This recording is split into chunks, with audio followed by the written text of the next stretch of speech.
우리 성도님들과 제가 자주 고백하는 찬송 중에 나의 갈 길 다가도록이라는 찬송 기억나시죠?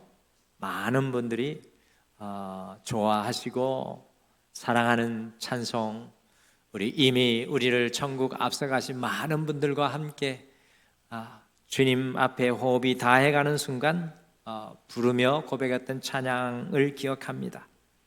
또 인내하신 구세주여라는 찬송, 또 예수를 나의 구주 삼고라는 이 찬송들과 더불어서 무려 500곡의 찬송을 작시하였던 분이 계십니다.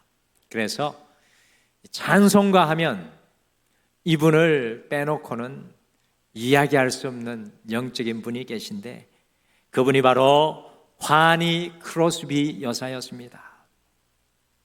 그런데 우리를 놀라게 하는 것은 이렇게 주님을 찬양으로 고백했던 이분이 장님으로 태어났지만, 보이지 않는 눈으로 태어났지만, 그녀는 장애에 좌절하고 낙심하고 절망하지 않고 오히려 더 깊이 있는 인생을 살아내었습니다. 성도 여러분, 과연 그 이유가 무엇이었겠습니까? 세대와 시대를 넘어 많은 사람들에게 소망의 전도사가 되고 있는 이 헬렌 켈러 여사는 우리 성도님들이 잘 아시다시피 소경의 벙어리에 들을 수 없는 기머거리였습니다. 도저히 넘을 수 없는 인생의 삼중고의 태산 앞에서도 그녀는 세계의 박사학위를 얻고 수많은 사람들에게 큰 영향력을 끼치며 살았습니다. 어떻게 그와 같은 이 불가능한 인생을 살 수 있었겠습니까? 헬렌 켈러 여사의 삶은 불가능한 삶인 것 같습니다. 또한 세계적인 복음 가수로 알려진 레나 마리아 역시도 태어날 때부터 두 팔이 없었고 다리 한쪽은 반밖에 없었습니다. 그러나 그녀는 장애인 올림픽 대회에 나가서 수영에서 2개 금메달을 따냈습니다. 지금은 천상의 목소리로 하나님을 찬양함으로 많은 사람들에게 주님의 은혜를 증거하고 있습니다. 성도 여러분, 어떻게 그녀가 어두운 환경과 상황을 이기는 기적의 인생을 살 수 있었겠습니까? 환희 크로스비, 헬렌 켈러, 레나 마리아, 우리를 앞서간 수많은 믿음의 사람들이 가지는 공통점은요, 내가 어찌할 수 없는 인생을 주님의 손에 맡기니 내 인생이 아니라 주님의 인생을 살 수 있게 되었던 사실입니다. 내가 붙들고 살아가는 인생은 한계가 분명합니다. 여러분과 제가 붙들고 계획하고 살아가는 인생의 한계는 분명합니다. 그러나 주님의 손안에 있는 인생은요, 내가 살아가는 것이 아니라 주님이 살아가게 하시기에 한계가 없는 인생이 될 줄 믿습니다. 여러분들 이 사실을 믿으십니까? 믿음의 사람들은, 믿음의 길을 가는 사람들은 한계가 없는 인생을 살아가게 될 줄 믿습니다. 할렐루야! 여러분들 이 사실을 우리가 믿었으면 좋겠습니다. 그래서 오늘은 앞뒤 좌우분들과 함께 이렇게 함께 인사하실까요? 주님의 손안에 있는 인생이 되십시오. 활짝 웃으면서, 지금 얼굴 말고 활짝 웃으면서 주님의 손안에 있는 인생이 되십시오. 주님의 손안에 있는 인생이 되십시오. 아멘. 주님의 손안에, 주님의 손안에 2023년 남아있는 우리의 이 날들은 주님의 손안에 살아가시기를 축복합니다. 예레미야서의 말씀 속에는 12개의 설교가 담겨 있습니다. 우리가 어제 토요일까지 예레미야 25장까지 우리 매일 성경 큐티를 진행을 했고, 오늘은 시편 90편부터 다시 시작되는데 나중에 예레미야 말씀으로 돌아갑니다. 52장까지 길기 때문에 우리 성도님들이 읽다가 지칠까 봐 친절하게도 시편의 말씀으로 바꾸는데, 이 예레미야의 말씀 속에는 12개 우리가 기억해야 할 만한 소중한 설교들이 있습니다. 12개 설교 중에 무엇을 들으셨습니까? 자신 없어지죠. 제가 요거까지 이야기하면 헷갈릴까 봐 다 이야기 안 하고, 오늘 예레미야를 우리가 이제 주일 설교로는 다음에 돌아올 때까지 마치고, 우리가 정말 기억해야 할 소중한 예레미야의 설교 중에 하나, 그것을 나눌 건데요. 그게 바로 토기장이와 진흙 설교입니다. 여러분들이 예레미야 설교 중에 잊지 말아야 할 설교가 뭡니까? 토기장이와 진흙 설교. 다른 건 다 잊어버려도 요거는 잊어버리시면 안 됩니다. 아무리 말씀을 전해도 깨닫지 못하는 남유다 백성들을 위해서 이번에 하나님께서는요, 직접 보여주시는 실물 설교, 시청각 설교를 통해서 남유다 백성들을 하나님께서 오늘 말씀을 통해 깨닫게 하려고 하십니다.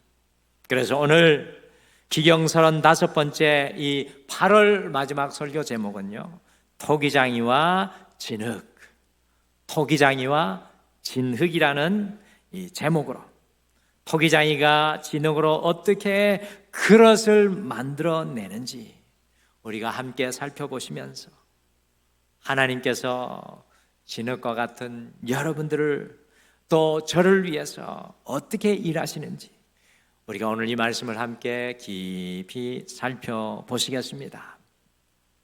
과연 진흙과 같은 우리에게 통일장이신 하나님께서는 어떻게 일하고 계실까요? 여러분의 인생에 하나님은 어떻게 일하여 나가실까요? 첫째, 진흙은 토기장이의 손에 있어야 합니다. 첫째, 진흙은 토기장이의 손에 있어야 합니다. 하나님께서 예레미야를 토기장이의 집에 보내 진흙으로 그릇을 만드는 것을 실제로 보게 하신 이후에 여러분들 무엇이라고 말씀하고 계십니까?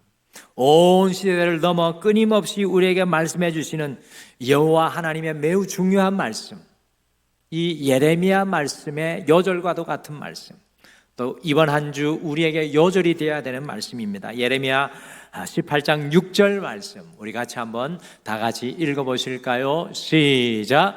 여호와의 말씀이니라. 이스라엘 족속아, 이 토기장이가 하는 것 같이 내가 능히 너에게 행하지 못하겠느냐? 이스라엘 족속아, 진흙이 토기장이의 손에 있음같이 너희가 내 손에 있느니라. 아멘.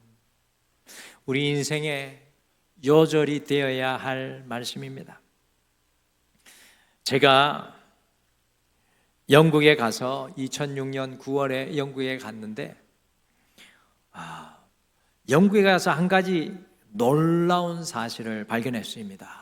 영국에서 가끔 드라마를 보면 이상한 그릇이 드라마에 자꾸 나옵니다. 그거를 우리 주부들은 포트메리온이라고 부르더라고요. 제가 살았던 만체스터에서 스토큰 트렌트라는 지역 한 2시간 차를 몰고 가면 영국의 본 차이나를 만드는 유명한 고장이 있었는데, 저는 이때까지 한 번도 보지 못한 그릇이 영국에서 만들어지더라고요. 근데 2006년부터 드라마에 나오는 모든 그릇이, 놀라운 것은 시골 할머니 집에서도 포트메리온이 나오더라고. 저거는 왜 저렇게 세팅을 하나? 이게 미디어의 영향이 대단하구나. 영국에서 이 본 차이나가 만들어진다는 것을 보고 깜짝 놀랐습니다. 그리고 일본도 유명한 도자기를 만들어내는 나라이죠. 일본 도자기 참 훌륭합니다. 근데 사실은요, 우리 조상들은 예부터 좋은 도자기를 만드는 기술을 가지고 있었습니다. 고려작이나 이조백자는 오늘날에도 이 세계적인 예술품으로 손꼽히는 연구 대상이 될 만한 예술품들입니다. 그런데 우리나라에서 좋은 도자기를 만들 때에는 특별한 진흙인 고령토를 사용했다고 합니다. 여러분들 고령토를 보신 분이 계십니까? 눈만 껌뻑껌뻑 하시는 거 보니까 못 보신 것 같아요. 요즘에 사진을 좀 보여주고 싶은데 저작권 문제가 많아가지고 사진을 쓸 수 없는 게 안타까운데, 이 고령토는 우리나라의 경남 하동에서 많이 난다고 하는데요. 사진으로 보니까 약간 회색을 띤 백색, 흙이 백색의 색깔을 띠더라고요. 백색으로 조선 백자, 분청사기, 청자의 백색 삼강 등을 만들 때 이 고령토를 사용한다고 합니다.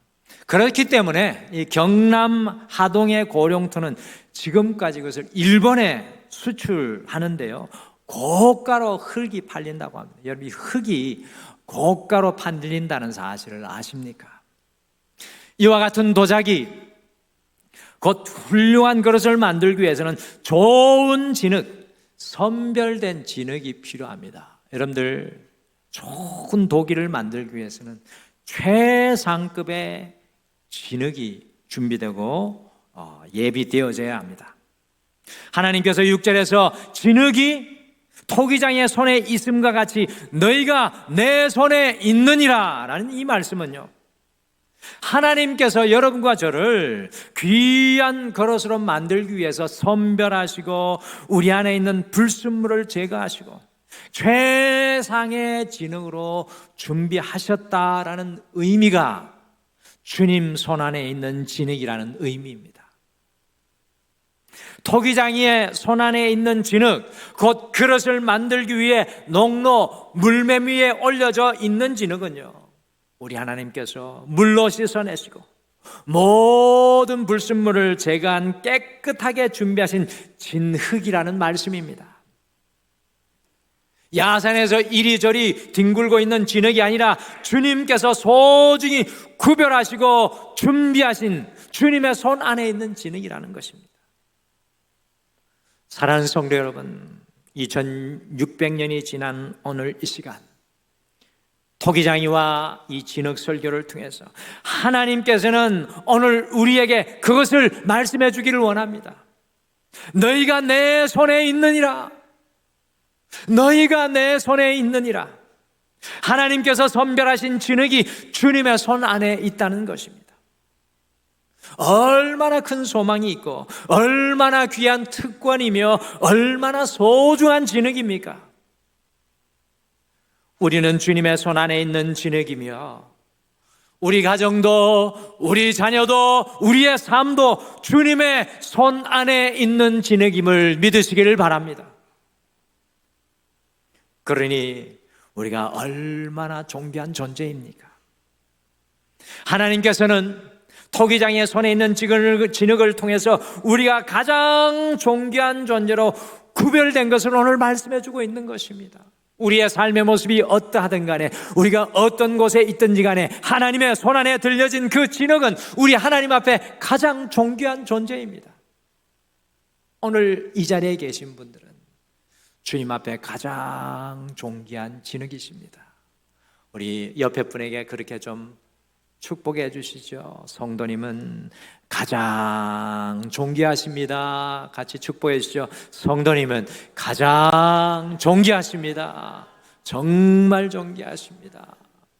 오늘 말씀을 통해 You are precious. 주님께서 우리에게 너는 너무나 값지다, 내 손에 들린 진흙이라고 말씀하시는 것입니다.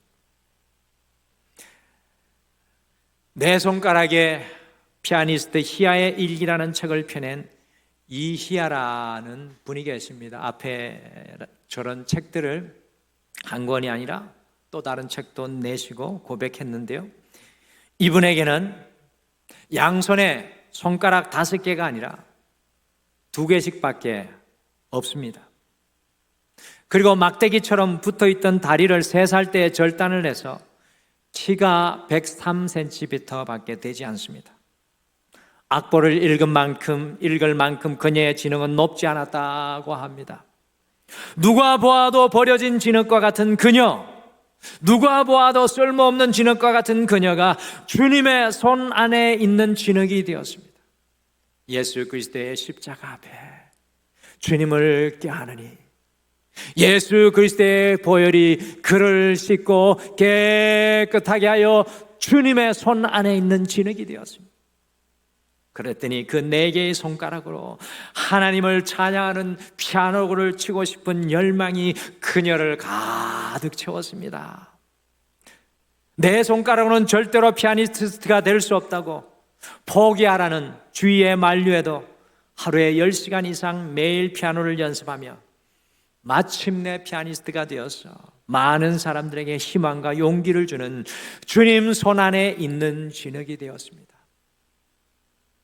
오늘 토기장이와 진흙의 비유를 통해서 주님께서는 우리가 야상과 들판에 버려진 가치 없는 진흙이 아니라 주님의 손 안에 있는 존귀한 진흙임을 말씀해 주고 계십니다. 사랑하는 성도 여러분, 오늘날 이 시대는 우리가 야산에 버려진 진흙과 같은 존재로 우리를 몰아갈 때가 많이 있습니다. 그러나 하나님은 오늘 말씀하십니다. 네가 내 손 안에 있으면 내가 구별하고 내가 선택하고 내가 씻기고 내가 십자가의 보혈에서 정결케 한 나의 존귀한 진흙임을 알라. 여러분들, 그 진흙 속에서 일으키는 하나님의 놀라운 역사는 아무도 상상할 수 없는 하나님의 은혜가 될 줄 믿습니다. 이번 한 주 주님의 손 안에 있는 최고의 진흙으로 살아가시는 여러분과 제가 되시기를 간절히 축복합니다. 주님 안에 있는 최고의 진흙이십니다. 할렐루야. 둘째, 진흙은 토기장의 손에 빚어져야 합니다. 진흙은 토기장의 손에 빚어져야 합니다. 토기장이가 좋은 그릇을 만들기 위해서 최상의 진흙을 선별하고 구별하고 준비한 이후에 무엇을 합니까?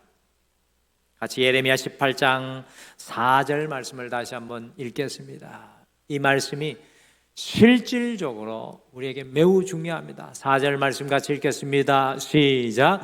진흙으로 만든 그릇이 토기장의 손에서 터짐에 그가 그것으로 자기의 의견에 좋은 대로 다른 그릇을 만들더라.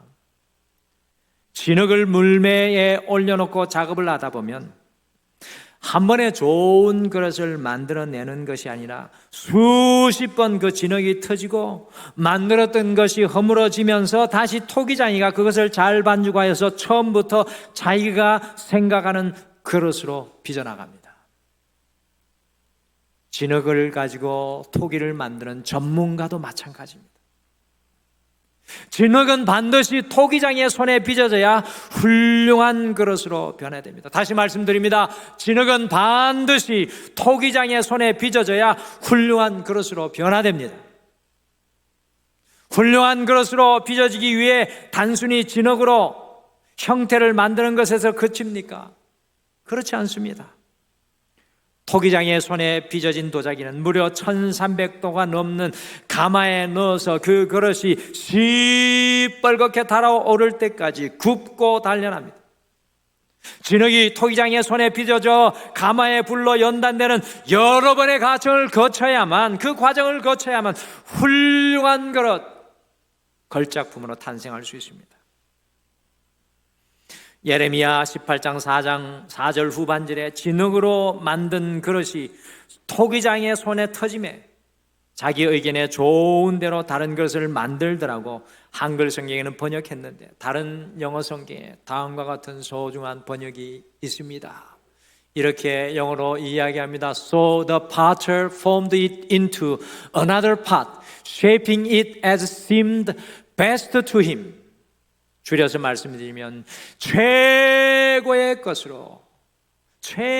것으로 만들더라. 주님 앞에 최고의 것으로 만들더라고 말씀합니다.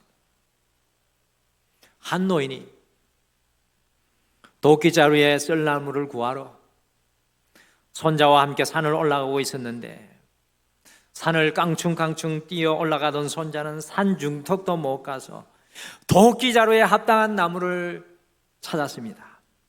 그래서 할아버지를 향해 고함을 쳤습니다. 할아버지, 할아버지, 여기에 정말 괜찮은 나무가 있어요. 이 나무를 베어서 도끼자루로 만들면 아주 훌륭한 도끼자루가 될 것 같아요. 더 올라갈 필요가 없어요, 할아버지. 이 나무를 베어서 도끼자루를 만들어요. 그러나 할아버지는요, 그 손자의 이야기를 듣고 거들떠도 보지 않고, 그것은 안 된다, 산을 좀 더 올라가야 해 라고 단호히 말씀하셨습니다. 어린 꼬마 손자가 화가 나서, 할아버지, 다리도 아프고 산에 올라가는데 힘이 드니까 이 나무로 도끼자루를 만들어요.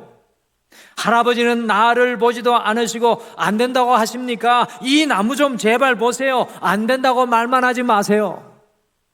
내가 보기에는 괜찮은데요 라고 할아버지에게 이 손자가 고래고래 소리를 쳤습니다.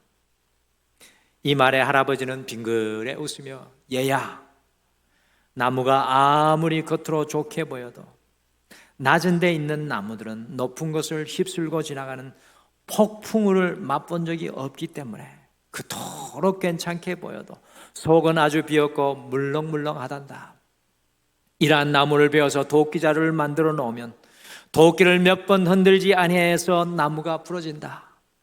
겉으로 번지르르하다고 좋게 보지 말아라.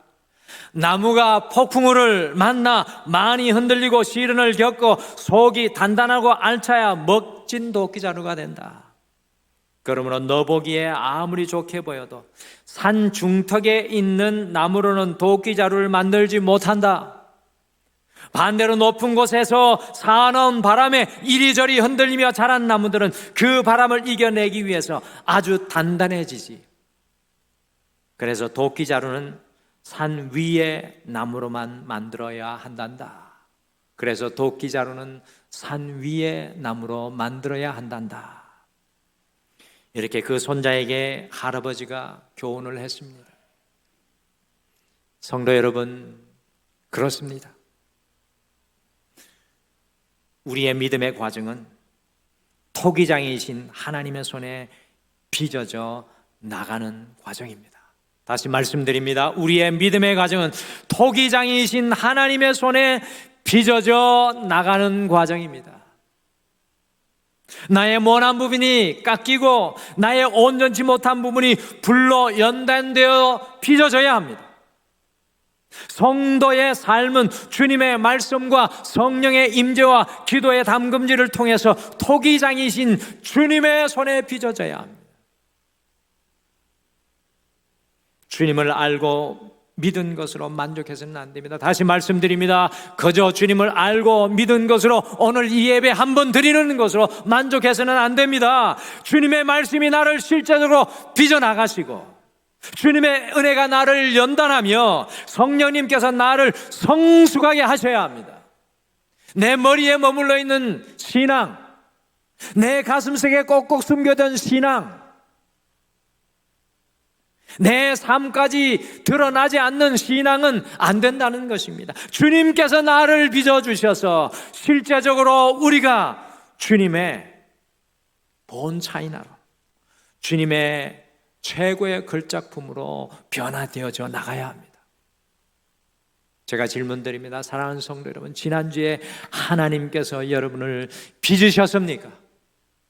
때로는 말씀으로 주님께서 나를 아프게 깎아내시고 때로는 성령님께서 음성을 들려주셔서 우리를 깨닫게 하셨습니까?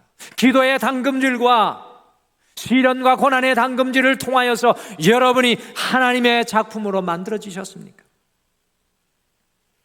사랑하는 성도 여러분, 이번 한 주 우리가 주님의 손에 빚어져 그리스도의 형상을 닮은 주님의 최고의 작품들로 만들어져 나가시기를 간절히 축복합니다.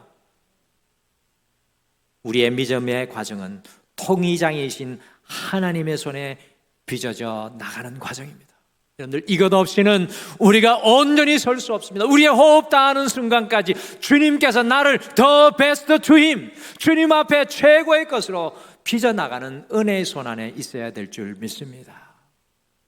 또 옆에 분에게 한 번 더 축복해 주시죠. 주님께서 성도님을 빚어주실 줄 믿습니다. 옆에 분에게 축복해 주시죠. 주님께서 성도님을 빚어주실 줄 믿습니다. 아멘. 그래서 다음 주에는 다른 모습으로 뵙겠습니다. 인사하시죠. 다음 주에는 다른 모습으로 뵙겠습니다. 머리 몇 개 더 빠지고 주름 몇 개 더 생기는 것이 아니라 다음 주에는 다른 모습으로. 할렐루야. 셋째, 진흙이 토기장의 손을 떠나면 굳어져 사용할 수 없습니다. 진흙이 토기장의 손을 떠나면 굳어져 사용할 수가 없습니다. 진흙이 토기장의 손을 한순간이나 떠나면 어떤 현상이 일어납니까? 진흙이 금방 굳어지기 시작합니다. 우리 권사님들이 가끔 오셔가지고 목회자들 수제비를 떠주십니다. 쪼물락쪼물락 오물락조물락 반죽을 해서 목사님들 할 거 없으니까 한 덩어리씩 쥐고 이제 쪼물쪼물 하다가 수제비를 떠서 집어넣으십시오. 쪼물쪼물 하면요, 수제비가 탱글탱글 말랑말랑 아름답게 그 보글보글 끓는 육수 속으로 통 빠지죠. 그런데 금방 내버려 두면 딱딱하게 굳어버리는 것이 참으로 놀랍습니다. 진흙이 금방 하나님의 손을 떠나면 굳어지기 시작합니다. 굳어진 진흙은요, 금방 부스러져 도저히 사용할 수 없게 버려질 수밖에 없습니다. 여러분들, 토기장이가 진흙이 굳으면 그걸 다시 진흙으로 만드는데 참 어렵다고 합니다. 예민한 사람은 그것을 버릴 수밖에 없다고 합니다. 그런데 보십시오. 남유다 백성들이 어떻게 하고 있습니까? 같이 예레미야 18장 11절과 12절, 이 11절 12절은요 이 예레미야서 전체를 다 요약하는 말씀입니다. 하나님이 무엇이라고 말씀하고 이스라엘 백성들은 어떻게 행동하는지 11절 하나님의 말씀이고 12절 이스라엘 백성들의 행동입니다. 같이 읽어보시죠. 시작.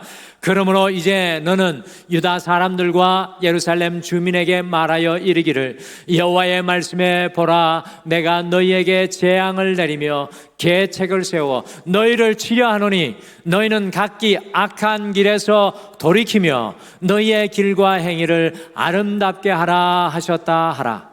그러나 그들이 말하기를 이는 헛되니 우리는 우리의 계획대로 행하며 우리는 각기 악한 마음이 완악한 대로 행하리라 하느니라. 하나님께서 죄악으로 굳어가는 이스라엘 백성들이 그 악한 길에서 돌이키라고 말씀합니다. 나의 진흙 안에 내 손 안에 들어오라고 말씀합니다. 회개함으로 너의 단단한 굳어진 너의 삶을 깨뜨리며 내게 돌아오라고 말씀합니다. 그런데 이스라엘 백성들은요, 또 우리의 모습과 같습니다. 우리는 우리의 계획대로 행하며 우리는 각기 악한 마음이 완악한 대로 행하리라고 주님의 손을 떠나서 자신들의 완악함대로 행하는 것을 발견합니다. 진흙이 통이장이의 손을 떠납니다. 주님을 떠난 인생은 말랑말랑하여 쉽게 벗어지던 인생이 빚어지던 인생이요, 굳어 완고하고 완악하여 진흙이 아니라 쓸모없는 흙으로 변해버리는 것을 우리는 너무나도 잘 압니다. 사랑하는 성도 여러분, 진흙인 우리는 어떤 경우라도 주님의 손을 떠나서는 안 되는 줄 믿습니다. 가정의 어려움과 삶의 어려움 그리고 신앙의 어려움을 겪는 분들이 쉽게 택하는 길 중에 하나가 이스라엘 백성들이 하였던 것처럼 완악한 마음으로 주님을 떠나는 것입니다. 주님을 원망하는 것입니다. 그 순간에 어떤 일이 일어납니까? 진흙인 우리가 딱딱하게 굳어지기 시작하고 그 마음이 완악하여집니다. 아무런 쓸모없는 흙이 되어버리고 맙니다. 삶이 어려우면 어려울수록 진흙인 우리가 주님의 손에 더욱 가까이 나아가면 주님께서 그 순간에도 최고의 것으로 우리를 빚어주실 줄 믿습니다. 어느 의과대학교 교수가 학생들에게 질문했습니다. 한 부부가 있었습니다. 남편은 매독에 걸려 있고 아내는 중증 폐결핵에 걸렸습니다. 이미 가정에는 아이들이 넷이나 있었는데 그 중에서 한 명은 얼마 전 병으로 죽었고 남은 아이들은 또 결핵에 걸려서 살아날 것 같지 않습니다. 아내는 임신 중이었지만 낳는다고 해도 폐결핵으로 돌볼 수 있을 만한 상황이 되지 않았습니다. 교수가 질문합니다. 의과대 지망생들에게 어떻게 하면 좋겠습니까? 그러자 한 학생이 대뜸 손을 들고 말했습니다. 안타깝지만 낙태 수술을 해야 합니다. 그 말을 들은 교수가 잠시 후에 이렇게 말했습니다. 자네는 방금 베토벤을 죽였네.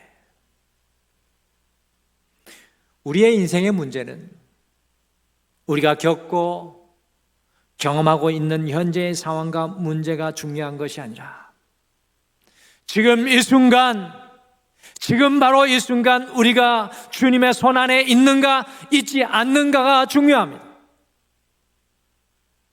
여러분의 인생에 오늘 이 예배를 드리며 중요한 것이 무엇입니까?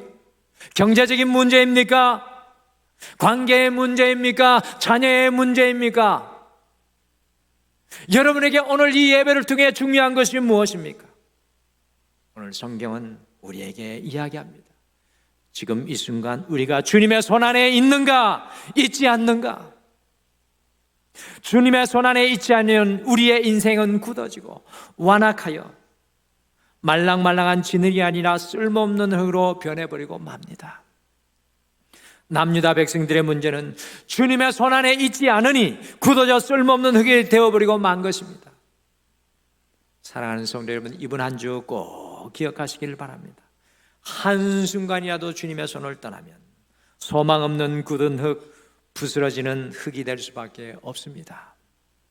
그러나 어떠한 순간에도 주님의 손 안에 우리가 있으면 우리에게는 여전히 주님의 새로운 피조물로 빚어질 가능성, 하나님의 재창조의 역사가 우리의 인생 가운데 끊임없이 일어나게 될 줄 믿습니다.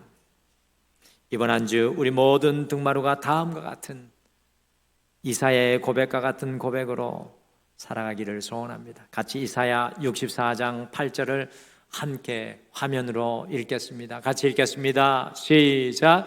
그러나 여호와여, 이제는 주는 우리의 아버지시니이다. 우리는 진흙이요 주는 토기장이시니 우리는 다 주의 손으로 지으신 것이니이다. 할렐루야. 아멘. 이번 한 주 주님께서 우리의 토기장이가 되어 우리가 주님의 손에 있는 진흙으로 주님의 손에 빚어지고 연단되어 주님께서 빚어주시는 최고의 작품으로 새롭게 변화되시기를 간절히 축복합니다.